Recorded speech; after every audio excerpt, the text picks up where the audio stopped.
महादेव सब कुछ हैं। इस संसार में सभी शिव हैं, शिव ही आदि हैं और शिव ही अंत हैं। और जब जब हम महादेव की बात करें तो प्रभु के साथ जुड़े नंदी को हम कैसे भूल सकते हैं। जहाँ पर भी भगवान शिव की पूजा होती है उस स्थान पर नंदी को भी याद किया जाता है। हर मंदिर में देखा जाता है कि भगवान शिव के सामने ही उनके वहां नंदी की मूर्ति स्थापित होती है। जिस प्रकार भगवान शिव के दर्शन और पूजन का महत्व है, उसी प्रकार नंदी का दर्शन भी किया जाता है। नंदी भगवान शिव के वाहन ही नहीं है, वे उनके परम भक्त भी हैं।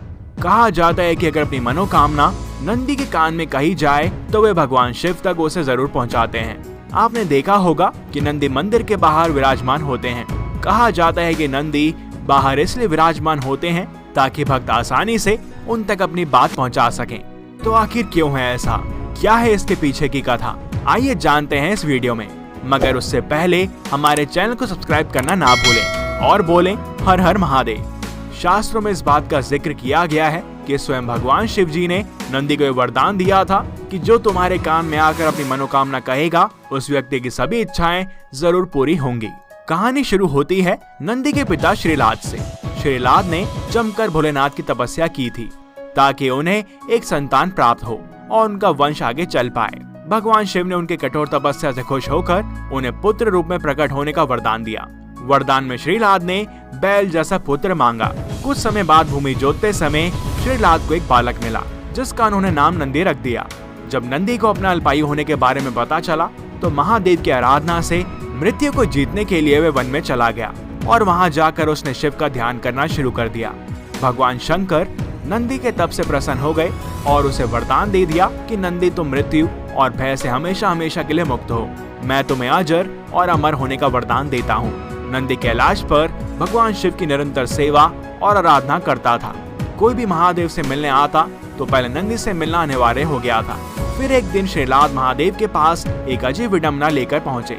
दरअसल श्रीलाद ने संतान का वरदान इसलिए मांगा था क्योंकि उनकी कोई संतान नहीं बची थी और अब सिर्फ नंदी ही था, लेकिन वो भी महादेव की सेवा में व्यस्त था। इस वजह से श्रीलाद को लगा कि उसका वरदान पूरा ही नहीं हुआ क्योंकि उसे पिता का सुख ही नहीं मिला। ये सुनकर महादेव ने नंदी को बुलाया। महादेव स्वयं नंदी से प्रेम करते थे, लेकिन उन्होंने फिर भी नंदी को कहा कि उसे पुत्र होने का दायित्व निभाना होगा। जिसके बाद महादेव ने नंदी को श्रीलाद के साथ जाने को कहा। महादेव से दूर होने की पीड़ा नंदी को परेशान करती रही और उसने खाना पीना छोड़ दिया और वह काफी चिंतन में जीवन व्यतीत करने लगा।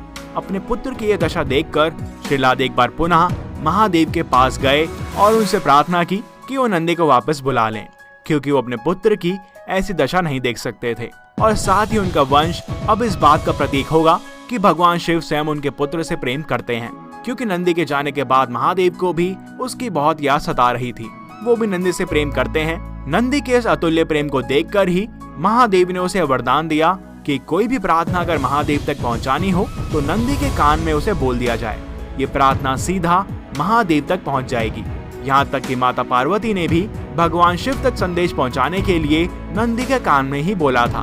नंदी सदैव भगवान शिव के साथ ही रहते हैं। इसके बाद देवों के देव महादेव ने माता पार्वती की सम्मति से सभी गणों, गणेश और वेदों के समक्ष गणों के अधिपति के रूप में नंदी का अभिषेक करवाया।